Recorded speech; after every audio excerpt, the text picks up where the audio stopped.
So you spent a year as a reporter in China. What did you see covering the critical minerals sector there? Well, that was actually one of the first stories that I did there. I had a real interest in China's critical minerals because they had started introducing export restrictions last year. We went to the south, to Yunnan province. It's a major area and province for processing and for mining critical minerals. What's interesting about Yunnan, though, is there are just hundreds and hundreds of mines, but they're actually quite small. They're on quite a small scale.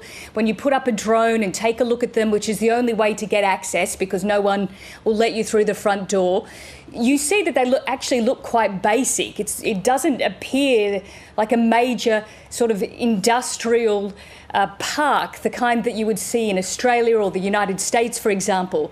But really, the money shot in China is to get to Inner Mongolia. Now, Inner Mongolia is very difficult to report from. If you get off the plane there, you'll be pretty much marched straight back on. But that is where China has its largest rare earth mine at Bayan Obo. And not only is it the largest in China, it is the largest in the world, and the scale is incredible. You can see it from sort of geo-mapping. It is around 90 square kilometres, and when you compare that with Australia, where the largest one in Australia is about 10 square kilometres, it gives you a sense of the scale, because we know that not only has China stitched up critical mining and minerals all over the world, they also have huge resources inside the country. So how significant then is China in the global supply of these rare earths vary from what you say? It is extraordinary, and we've been hearing about that on the ABC all day. I think the two big figures here to take away is that China controls 70% of all of the world's production and 90% of its processing.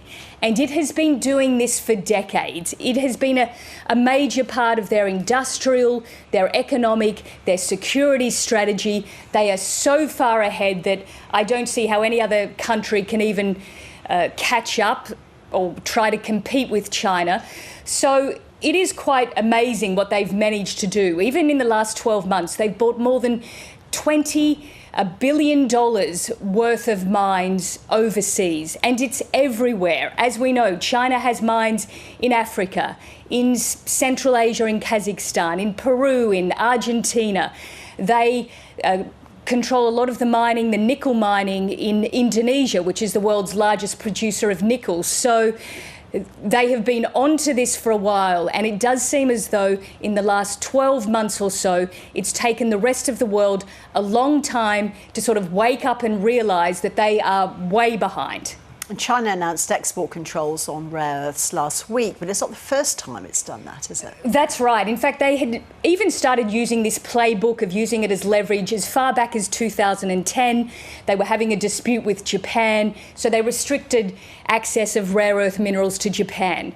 But last year it really kicked off, especially when we were in China. There were initially 3, germanium, gallium, antimony. I'd never heard of them before then. Since then, they've introduced restrictions on another 5. I think last week it was another 7, as well as restrictions on permanent magnets. Now, what's a permanent magnet?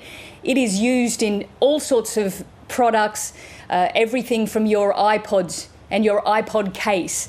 So this has really alarmed the United States. I was speaking to a US advisor this morning, a critical minerals expert. She said it had come as a shock to her and a shock to the US. And we got a sense of that at the end of last week when suddenly the US President Donald Trump, in response to that, announced once again 100% trade tariffs on China.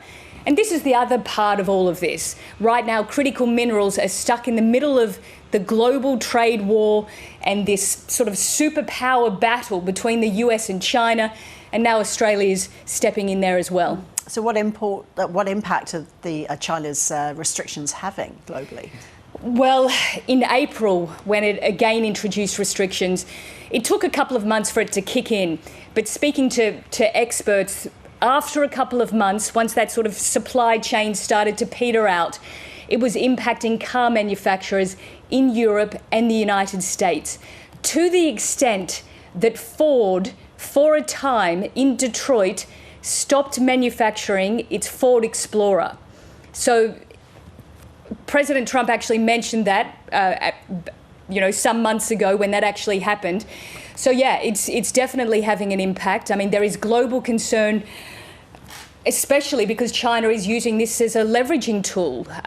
It's a major part of the trade battle now. They can turn it on, they can turn it off, not only the minerals, but also the technology that is used in the processing. And they have even restricted their Chinese nationals from going to work for foreign companies that are involved in critical minerals, because they want to keep all of that knowledge that they have gained over decades in-house.